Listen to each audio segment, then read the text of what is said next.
দিবসের দিনটি আমার কাছে খুবই স্পেশাল ছিল, কারণ আমার পরিবারের সবাই ছিল একসাথে। আরো বেশি স্পেশাল ছিল আমার বড় ছেলের বউ, মানে আমার বড় বৌমা হঠাৎ করে এসে সবাইকে বলতেছে রেডি হইতে। কেন রেডি হইতে বলতেছে সেটা জানি না, আমারও বলতেছে, ওদের আব্বুকেও বলতেছে নাকি মাদার্স ডে। এটা কিন্তু আমাদের কারো মাথায় নেই, আমার মনেও নাই। হঠাৎ করে একটা কেক পিছন থেকে বের করে এনে আর ফুল দিয়ে আমাকে বলতেছে আই লাভ ইউ মা। সবাই মিলে আমরা কেকটা কাটলাম। আমাদের বাসার মধ্যে 3টে মা আছে, 1 হয়েছে লামিসা, 2 হচ্ছে আমি, 3 হচ্ছে শরণ। মা মিলে কেকটা কেটে অনেক আনন্দ করলাম। আমি 2 বউ দিয়ে আলহামদুলিল্লাহ অনেক হ্যাপি। ছোট বউ আনছে আমার বিবাহ বার্ষিকীতে একটা কেক এনে সারপ্রাইজ দিছে, বড় বউ আবার মাদার্স ডেতে একটা কেক এনে সারপ্রাইজ দিছে। তাইলে বউরা যদি এত ভালোবাসে, অবশ্যই আমি শাশুড়ি হিসাবে, তোমরা অনেকেই বলো শাশুড়ি হিসাবে আপনি অনেক ভালো। সংসারের এই ধরনের ছোট ছোট মুহূর্তগুলো আমার জীবনের অনেক বড় আনন্দের কারণ। চলে আসছি আমার নিজের হাতের বানানো হার্বাল তেল নিয়ে। 30টি প্রাকৃতিক উপাদান দিয়ে আমার নিজের হাতে বানাই। যাদের চুল পড়ে, যাদের চুল সিল্কি না, যাদের চুলে খুশি আছে, এক কথায় সবকিছুর সমাধান। তোমার চুলের সমস্যার সমাধান করতে আজকে অর্ডার করে ওয়েবসাইটে, কলে অথবা ইনবক্স। আমাদের আপা আসে না আজকে 4-5 দিন ধরে। কি যে কষ্ট হইতেছে, ঘর দুয়ার মোছা হইতে, জানো তো একটা সংসারের কত কাজ থাকে। আজকে কি কি রান্না করবো এই জন্য লতি কাটা শুরু করছি। আমার লতি তো খুব পছন্দের একটা খাবার, এই জন্য আজকে লতি আনাইছি। আর ওই দিকটা আমার বোন মুরগি একটা ভিজাইছে, ওইটা রেডি করতেছে। তো মুরগি আর এই লতি রান্না করব। লতি যে কতক্ষণে কেটে আমি শেষ করব জানি না। কতগুলো লতি দেখো, অল্প রান্না করলে তো এতটুকু হয়ে যায়, হয় না আমাদের 4-5 জন মানুষ না। তো যদি এখন একটু বেশি রান্না করি তাইলে মনে করে একটু বেশি করে থাকে বা খাওয়াও যায়। এই যে মুরগি ভিজাইছি, এটা এখন কাটবো। আর পা পরিষ্কার করছে, এখন আমি কাটবো না, এটা আমার বোনেই কাটবে। আমি লতিগুলো কাটবো, তাইলে 2 জনে মিলে করলে হয়ে যাবে।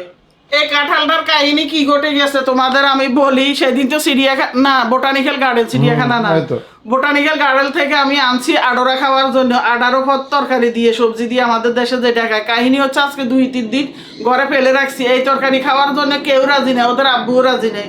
যাই হোক, আমি কি একা খাবো, তারপরে চিন্তা করছি রান্না করুম। কালকে রাত্রে দেখি কি এই কাঁঠালটা দেখো এই যে নরম হয়ে গেছে, এটা এখন ফাঁকি গেছে মনে হয় যে ওমা। এই তাহলে এটা দিয়ে কি তরকারি রান্না করুন চিন্তা করছো?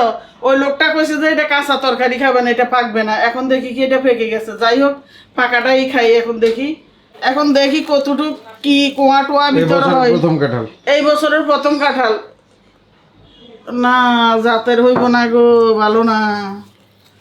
এটা কোনো গন্ধ পায় না, এটা কোনো সুস্থভাবে পাকে না, এটা খাওয়া যাইব না। এই ফালানি যাইব, এটা শেষ। 50টা টাকা শেষ। 50টা টাকা দিয়ে আনছি, শেষ। এটা এখন ময়লার জুড়িতে রাখি। কাঁঠালটা খাইতে চেয়েছিলাম, হ্যাঁ খাওয়া যাইব না। আজকে একটু কাজ করছি। এটার ওভেন গুলা হয়েছে নিচেরটা উপরে নিছি, উপরেরটা নিচে নিছি। এখন এটা ছিল এখানে, বুঝছো, এটা এখন উপরে তুলে ফেলছি। এখানে এই যে স্যারটা দিলে, এই স্যারটা দিলে স্যারের এই ফাঁসটা লাগে ওভেনের সাথে, এই জন্য এখান থেকে উপরে উঠে এলেছি। আর অনেক ময়লা হয়েছে। নাই দা ওই ডাকনা ডাক ওই ওভেনের। কালকে একটা আরএফএলের, অনেকে কিন্তু আমাকে আইডিয়া দিছো আন্টি আরএফএল থেকে একটা ওভেনের ডাকনা আনেন। ডাকনাটা কিন্তু আনছি। এই যে এতক্ষণ ভিতরে একটু ময়লা হয়েছে, দেখো কি সুন্দর পরিষ্কার করছি একবারে শুকনো একটা তেনা দিয়ে। আমার ওভেনে অতটা ময়লা হয় নাই, স্বাভাবিকত সবসময় অন্য ডাকনা দিয়ে কিন্তু করি। তো এখন এটা আমি ইয়া করে ধুয়ে সাবান দিয়ে তারপরে পরিষ্কার করে আনছি। গোসল করবো এই জন্য অন্য দিয়ে মুছে ফেলি, সমস্যা নাই। এটা আরএফএল থেকে কালকে খোঁজে বেস্ট বাই থেকে আনছি। এটা এখানে থাক, তাহলে সবার ব্যবহার করা হবে, এখানে রেখে দিছি। আজকের মতো রান্না বান্নাও শেষ করছি। এই যে মুরগির মাংস আলু দিয়ে রান্না করছি, তারপর সামান্য ঝোল রাখছি আর কি। আর এই যে চিংড়ি মাছ দিয়ে লতি, এটাই রান্না করছি, আর বেশি কিছু রান্না করি না। আর এখানে ভাত। কাজ করতে করতে ওদের আব্বু আজকে 39 বছরের কর্মজীবনে গেছে, একটু বানিয়ে অফিসে যেখানে চাকরি করতো আর কি। সে তো রিটায়ার্ডে, তোমরা সবাই জানো। তো ওইখান থেকে আসার সময় এখন 4টা বাজে না 5টা বাজে।